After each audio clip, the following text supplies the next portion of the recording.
शुरू अल्लाह के नाम से जो नहायत मेहरबान रहम करने वाला। अस्सलाम वालेकुम नाज़रीन, आप देख रहे हैं मेरा यूट्यूब चैनल और मेरा नाम है मोहम्मद हारून।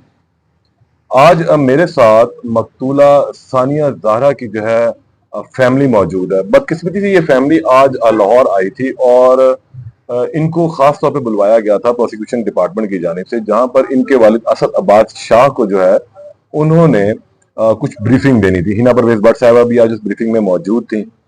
लेकिन इस वक्त मेरे साथ सानिया ज़हरा की छोटी बहन ज़ैनब ज़हरा मौजूद है।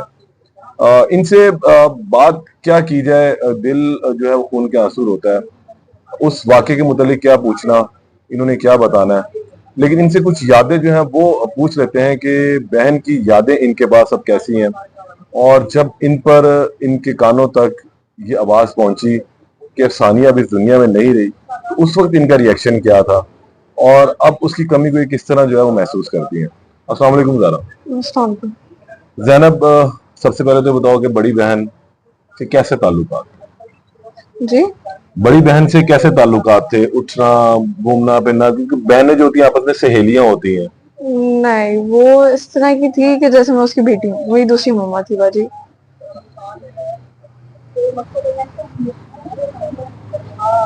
तो अब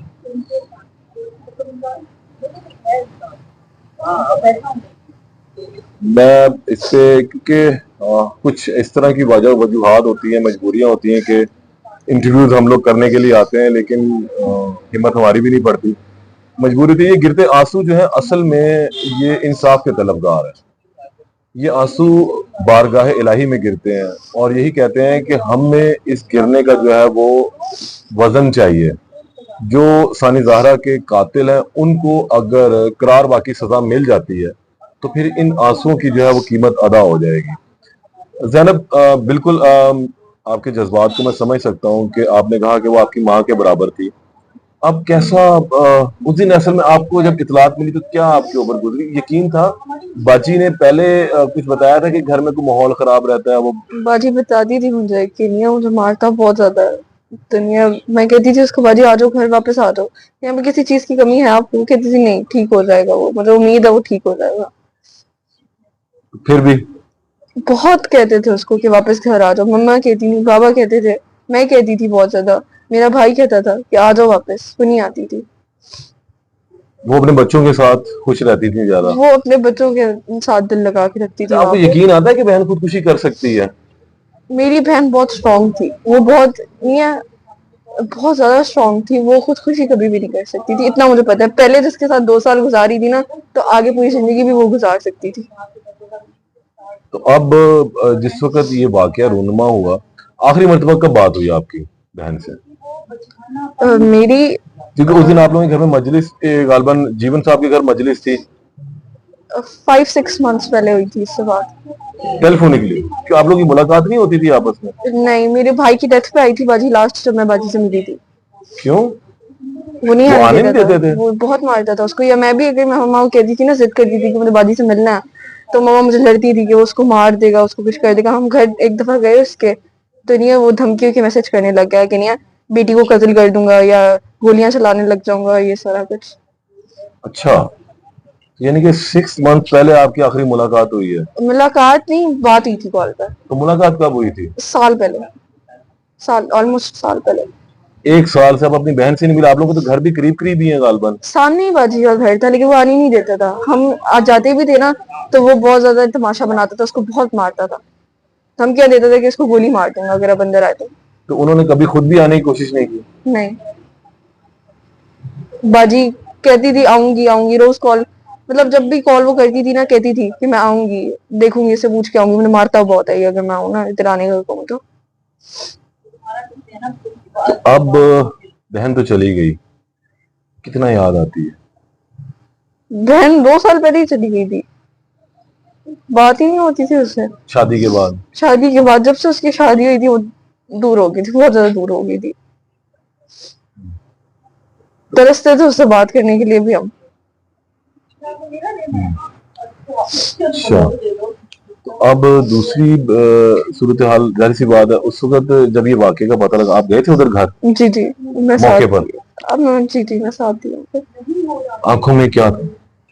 यकीन नहीं आ रहा था। किस बात खौफ का? आ रहा था उसको उसकी ऐसे। मौत का यकीन नहीं आ रहा था या जो ड्रामा रचाया गया था कि इसने खुदकुशी की, इस बात का? मुझे ये तो पता था, जब मम्मा ने मुझे बताया था कि वो कह रहे हैं खुदकुशी कर लिया उसने, तो मैंने कहा नहीं, हो ही नहीं सकता। मैंने सबको कहा था, मैंने कहा हो ही नहीं सकता, मेरी बहन खुदकुशी कभी भी नहीं कर सकती, बाजी कभी भी नहीं कर सकती। उस बात को मुझे, मैंने जब उसको देखा ना, मुझे तब भी यकीन नहीं आया। स्कूल में जाहिर सी बात है आपको पढ़ाई में जिस वक्त वो आपके पास थी शादी से पहले बहुत ज्यादा हेल्प आउट करती होगी। बहुत ज्यादा, मैंने आपको बताया कौन तो सी मेरी दूसरी खास मामा चीज थी। अब उसकी आपको याद आती? वो मुझे खुद सुलाती थी अपने साथ, वो खिलाती भी मुझे खुद थी, हम साथ होते थे हर जगह पे, जहाँ वो वहां मैं। हम्म।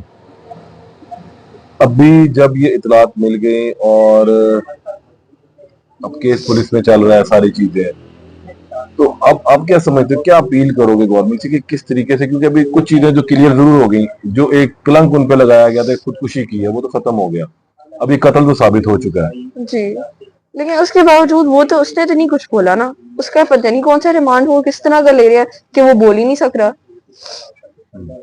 उसने तो अभी तक कत्ल नहीं माना ना।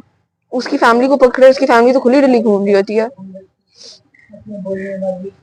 तो किस तरह फिर आप समझिए कैसे इंसाफ होगा?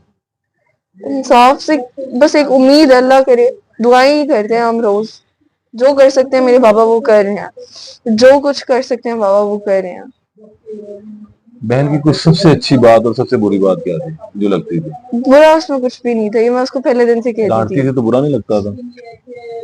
अच्छा लगता था, वो बहुत कभी कभी डांटती थी, वो साल में कोई एक दफा डांटती थी, आप बहुत दोनों की प्यार एज लगती में कुछ थी। ज्यादा फर्क तो नहीं लगता? नहीं, वो मेरे से 7 साल बड़ी थी। अच्छा। जी। वो फिर तो इसी तरह आपकी बेटियों की तरह उसने आपको पाला, ऐसी है आपका वो, बचपना सारा उसकी गोद में गुजरा है। उसकी गोद में गुजरा। मैं, उसका मेरा रूम भी एक था ना, तो मैं मम्मा से ज्यादा अटैच भाजी के साथ थी। अब उसके बच्चे आपके पास होते हैं, जी। अब उन बच्चों को वही प्यार दे रहे हो हम्म। जो वो आपको देती रही। क्या कहते हैं बच्चे, माँ को तलाश करते हैं? रोज उसका बड़ा बेटा मेरे पास आके बहुत रोता है, मेरी मम्मा के लिए दुआ मांगो, प्लीज उनको ले आओ।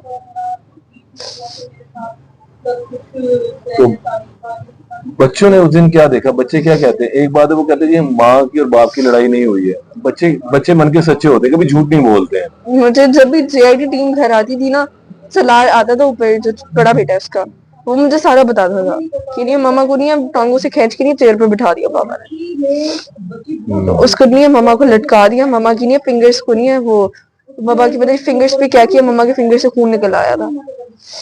मम्मा को बहुत मारते हैं बाबा, मम्मा को ले आओ उस घर से, रोज मुझे ये कहता है। बच्चे भी नहीं मिलने आते थे, किसी को भी नहीं मिलने देता था वो शख्स? किसी को भी नहीं वो मिलने देता था। आप लोग ये पहले नहीं पता था कि ये इस किस्म के लोग हैं? एकदम कैसे वो उसके साथ अटैच हो गई? बाजी, बाजी आपको पता है बहुत नरम दिल की थी वो कहती थी कि वो मारता है फिर मुझसे माफी मांग देता है, वो ठीक हो जाएगा, वो इसी आस पे बैठी रही। उसका बहुत दिल लग गया था सबके साथ, बहुत ज्यादा वहां पर। उसने अपने प्यार देने की और बिल्कुल कोई कमी नहीं रखी उस घर में। बाजी उस घर के साथ मुखलिस थी। ये जो दूसरी बीवी थी उसके बारे में क्या ख्याल है कि उनके साथ उनके क्या रवैया रहा? दर में 2 साल से आप वो आपकी कहती थी मुलाकात नहीं, मेरा, बातचीत नहीं है ज्यादा, लेकिन फिर भी कुछ वो अंदाजा तो बताया था होगा। भाई की जब टच पे आई थी ना, वो कहती थी बस ठीक है, ठीक हो जाएगा, वो कह रहा है तलाक दे दूंगा उसको, रोज मुझे कहता है कि नहीं तलाक दे दूंगा उसको। तो वो आपस में इन दोनों की मुंह मारी लड़ाई झगड़ा होता था? नहीं, बाजी ने कभी बताया नहीं। ये बयान वैसे उसका भी दुआ का ये है कि वो दोनों, हम लोग कभी आपस में नहीं लड़े, हम दोनों बड़े प्यार मोहब्बत से रहते थे। इस बात का मुझे नहीं पता, क्योंकि इस टॉपिक पे कभी बाजी ने बात ही नहीं की। वैसे वो आप कभी मिली हो आप उससे, किससे दुआ से? नहीं। कभी आपकी मुलाकात नहीं हुई? नहीं, अभी अभी भी नहीं हुई जब ये डेथ का मैंने इंसिडेंट उसको हुआ? देखा भी नहीं अभी तक, पिक्चर्स में ही देखा था, वो एक पिक्चर बाजी ने मुझे भेजी थी, अच्छा। उसी में देखा था। जब डेड बॉडी घर आई तो कुरान तो था उस घर में, वैसे भी मुहर्रम था, एक आखिरी दिन था वो उसका आप लोगों के घर में, थी तो वो बात हो गई ना कि डेड बॉडी ही आनी चाहिए, क्योंकि डेड बॉडी आ गई, उसे तो अपना फर्ज अदा कर दिया पूरा बच्ची ने। हमने तो उसको जिंदा भेजा था उस घर में, उन्होंने मरा हुआ दिया, बस फर्क ये है। पर किए रहा। यहाँ बात हो रही थी मेरी जैनब ज़ारा से, मेरे में कुछ ज्यादा भी हिम्मत नहीं बन रही कि मैं अब इस बच्ची से जो है ज्यादा सवालात करूं या कोई बात करूं या कोई पूछूं चीजें। क्योंकि सबसे बड़ी वजह यह है कि हम भी इंसान और जज्बात हम सबके अंदर होते हैं। इसकी आंखों से जो छलकते आंसू है वो इस बात की गवाही दे रहे हैं कि इसके अंदर अपनी बहन को खोने का गम कितना है। ये आंसू इस चीज की भी गवाही है कि इंसाफ पता नहीं कब होगा। इंसाफ का तकाजा है कि उसको भी जो है इसी तरह फांसी पर लटकाया जाए, जिस तरह इसने, इस शख्स ने और इसके साथ जो इसके कंट्रीब्यूटर थे, जो हैंडलर थे उस कत्ल में शामिल लोग, उन लोगों को भी जो है वो कैफरे किरदार तक पहुंचाया जाए। जैनब ने यही कहा कि उसकी जो बड़ी बहन उसकी माँ के बराबर थी, और अब ये जो प्यार जैनब उसकी बड़ी बहन से मिला, अब जैनब उसके बच्चों को दे रही है। और हम उम्मीद करते हैं कि ये बच्चे बड़े होकर जो है ये वाकया तो जाहिर सी बात है भूल जाए तो ज्यादा बेहतर है, क्योंकि अब जिंदगी एक बहुत लंबी इनके पास पड़ी है। आखिर में यही दुआ है कि अल्लाह ताला जैनब की रूह को जो है सुकून अता फरमाए और उसके जालिमों को, उसके कातलों को इबरत का निशान बना दे। अल्लाह ने के बाद